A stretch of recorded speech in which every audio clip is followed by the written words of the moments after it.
Dear audience, welcome to medical and pharmacy solution. আজকে আমরা একটা বিষয় নিয়ে আলোচনা করব, লিংটাস সাসপেনশন। এটি হচ্ছে একটা কফ সিরাপ। আগে আমরা জেনে নিতে হবে কফ জিনিসটা কী। কফ অ্যাকচুয়ালি তিনটে টাইপের কফ হয়। মানে বুকের মধ্যে যখন কোনো একটা মিউকাস, মানে যেটাকে গয়ের বা চিকেন যেটাকে বলি বাংলা ভাষায়, সেটা যখন বুকের মধ্যে জমে যায়, বুক বলতে আর কি চেস্ট, মানে যেটা লাংস বলি, ফুসফুস, ওর মধ্যে অ্যালভিওলাই ওখানে যে আপনার যে মিউকাসগুলো আছে ওইগুলো ওখানে মানে চেপে যায়, তখন ওটাকে বের করার চেষ্টা করে এবং নিঃশ্বাসে চাপ হয় এবং ওটা প্রচুর পরিমাণে মানে বার হওয়ার চেষ্টা করে এবং প্রচুর পরিমাণে কাশি হয়, ওটাকে এক্সপেল করতে চেষ্টা করে, সেই জন্য প্রচুর পরিমাণে কাশি হয় বা এবং কফটা জমে থাকে, ঘর ঘর করে সাঁই সাঁই হয় এবং যে মানে লাংসের মধ্যে ক্রিপিটেশন হয়, মানে সাঁই সাঁই করে শব্দ হয় বা অনেক সময় হুইজি বা খুখু সাঁই সাঁই দু তিন রকম সমস্যা হয়। সেই সব থেকে ডাক্তারবাবুরা ট্রিটমেন্ট করে কফটা কোন গ্রেডে আছে, কোন পজিশনে আছে সেরকম দেখে। আজকে আমি যে সিরাপটা নিয়ে আলোচনা করবো এটা হচ্ছে লিংটাস এলএস সিরাপ। এটা হচ্ছে একটা প্রোডাক্টিভ কফ সিরাপ এবং কফ আমরা জানি কফ হচ্ছে তিনটে টাইপের হয়। একটা হচ্ছে প্রোডাক্টিভ কফ, মানে যেই কাপটা হচ্ছে আপনার মানে বুকের মধ্যে আছে সেই কাপটা হচ্ছে মানে কাশি হালকা আছে এবং তার সঙ্গে মানে বার হচ্ছে, প্রোডাকশান হচ্ছে, গয়ারগুলো বার হচ্ছে, সেটা প্রোডাক্টিভ কফ। আর একটা হচ্ছে ড্রাই কফ, যেই কাপটাতে কোনো প্রোডাক্টিভ হয় না, মানে শুধু হালকা কাশি হচ্ছে এবং গলা ছিঁড়ে যাচ্ছে, শুধু কাশি হচ্ছে এবং তার সঙ্গে সঙ্গে মানে বেশিরভাগ কাশি হচ্ছে, হালকা উঠছে কিন্তু বেশি কাশিটাই হচ্ছে।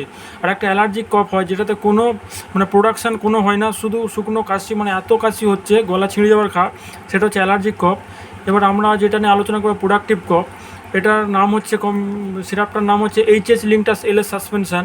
এটা ম্যানুফ্যাকচারিং করেছে hedge and hedge pharmaceutical limited এবং এটি 100 ml সিরাপ থাকে। এই সিরাপটির দাম আছে 112 টাকা। এটা যে কোনো ওষুধের দোকানে আপনারা পেয়ে যাবেন। লিংটাস, যে সমস্ত পেশেন্টের বুকেতে সর্দি জমে আছে, ঘর ঘর করছে এবং হালকা কাশির সঙ্গে সর্দিটা বার হচ্ছে, তো তখন এই সিরাপটা ডাক্তারবাবুরা দিয়ে থাকে। এটা অ্যাডাল্ট পেশেন্ট যদি হয়, অ্যাডাল্ট পেশেন্ট 10 ml করে সারাদিনে 3 বার খাওয়ার পরে, এবং যদি আপনার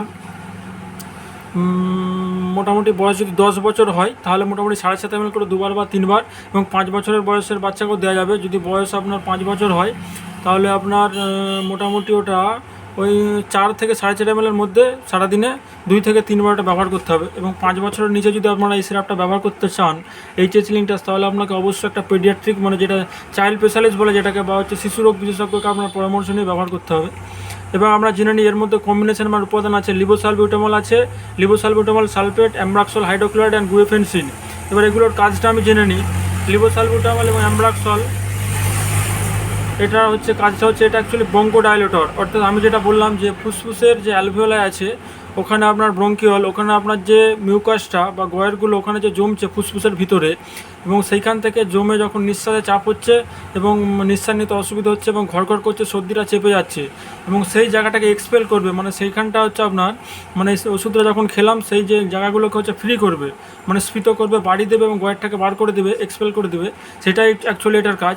লিবোসালবিউটামল অ্যামব্রাক্সল, যেটাকে এক্সপেক্টরেন্ট বলি আমরা, এবং মিউকোডাইলেটর কাজটা ঠিক ওই টাইপেরই, মানে ট্র্যাকিয়ার মধ্যে যে সর্দিগুলো আছে সেইগুলোকে আপনার মানে এক্সপেল বা বাইরে বার করে দিবে গয়েরগুলো, সেই টাইপেরই কাজ করে। লিবোসালবিউটামল অ্যামব্রাক্সল অ্যান্ড গুয়েফেনসিন, দেখেন এটাকে একটা চেস্টের ছবি দেওয়া আছে। আশা করছি আপনারা বাংলা ভাষায় বুঝতে পেরেছেন ব্যাপারটা।